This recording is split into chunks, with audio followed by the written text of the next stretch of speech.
Friends, welcome to Meridian Overseas. Friends, आज हम एक कंट्री के बारे में बात करने वाले हैं जिसमें आपका यूरोप में जितने भी कैंडिडेट्स अपना फर्दर स्टडीज का प्लान कर रहे हैं तो वो अप्लाई कर सकते हैं।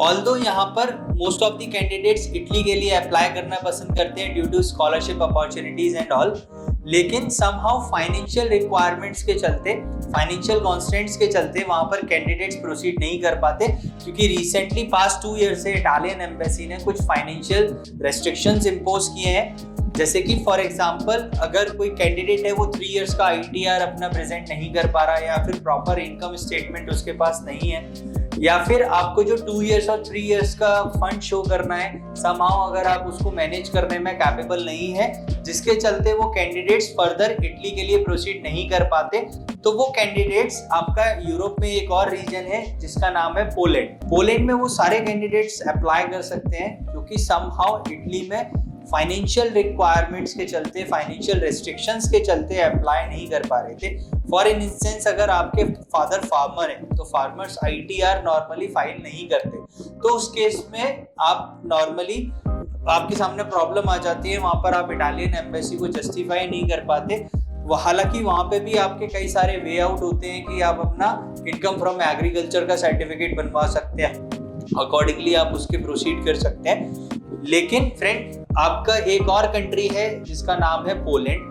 पोलैंड में आप इजीली बैचलर्स और मास्टर्स के लिए आपको बहुत सारे कोर्सेज मिल जाते हैं जो कि अगेन इंग्लिश टॉट प्रोग्राम्स होते हैं। साथ ही आप विदाउट IELTS के रिक्वायरमेंट, अगर आपने IELTS नहीं भी किया हुआ है तो भी आप उन कोर्सेज के लिए प्रोसीड कर सकते हैं। उस केस में आपका वहाँ पर जब आपके पास अगर IELTS का रिक्वायरमेंट नहीं है तो जब आप पोलैंड जाते हैं तो वहाँ पे आपका एक बेसिक इंग्लिश का टेस्ट होता है, बहुत इजी टेस्ट होता है, वो क्लियर कर लेते हैं तो दैट्स इट, आपका रिक्वायरमेंट वहाँ पे फुलफिल हो जाता है। मीनवाइल यूनिवर्सिटी आपको एडमिशन लेटर प्रोवाइड कर देती है।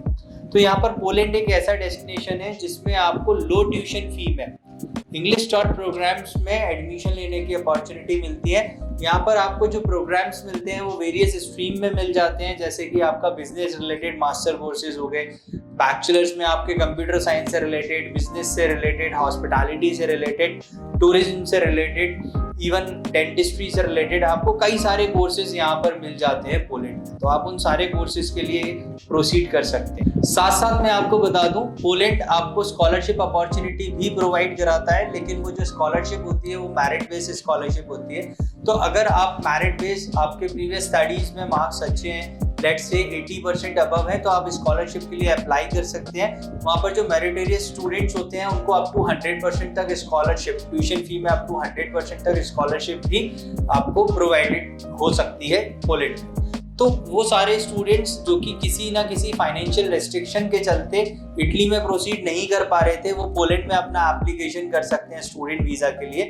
पोलैंड में भी जब आप करते हैं तो आपको शेंगेन वीजा मिलता है कि आप पूरे यूरोप में ट्रैवल कर सकते हैं। साथ ही पार्ट टाइम जॉब अपॉर्चुनिटी मिलती है आपको 20 आवर्स पर वीक की, जहाँ पर आप 10 to 15 यूरोस तक अर्न कर सकते हैं पार्ट टाइम में। एक बात और, पोलैंड में एक बेनिफिट और रहता है फ्रेंड्स कि पोलैंड बेसिकली जो इंग्लिश इंडिविजुअल्स हैं, जो इंग्लिश स्पीकिंग इंडिविजुअल्स हैं, उनको वेलकम करते हैं और they know English language very well. तो वहाँ पर आपका जितना इटली में लैंग्वेज रेस्ट्रिक्शंस नॉर्मली आता है, हालांकि इटली में भी नहीं है, लेकिन अगर आपको पार्ट टाइम जॉब्स के लिए आपको अगर फर्दर जाना है या पार्ट टाइम जॉब सर्च करनी है तो वहाँ पर आपको हेल्प मिल जाती है अगर आपको इटालियन लैंग्वेज बेसिक्स आते हैं तो। लेकिन पोलैंड में ऐसा सच नहीं है। पोलैंड में जो मोस्ट ऑफ द पॉपुलेशन है वो इंग्लिश लैंग्वेज जानते हैं और इंग्लिश में कम्युनिकेट करना भी पसंद करते हैं, तो वहाँ पर आपको समहाउ पॉलिश लैंग्वेज सीखने का जो हर्डल है या पॉलिश लैंग्वेज सीखने का जो आपको किसी भी तरह का कोई भी कंपल्शन नहीं आने वाला है। एज पर पोलैंड के एजुकेशन सिस्टम की बात करें तो पोलैंड में अगर आप बैचलर्स के लिए अप्लाई करना चाहते हैं तो 12 इयर्स का एजुकेशन होना चाहिए। अगर आप मास्टर्स के लिए अप्लाई करना चाहते हैं तो 12+3 इयर्स का एजुकेशन आपके पास होना कंपलसरी है।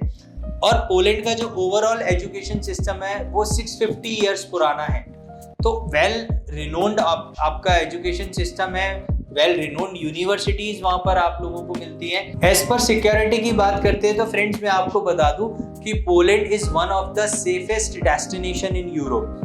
पोलैंड यूरोप में सबसे ज्यादा जो सेफेस्ट कंट्री है उनकी कैटेगरी में आता है। तो आप इस पॉइंट ऑफ व्यू से भी अपने आप को सेफ महसूस कर सकते हैं। तो फ्रेंड्स, ये थी कुछ डिटेल पोलैंड के बारे में।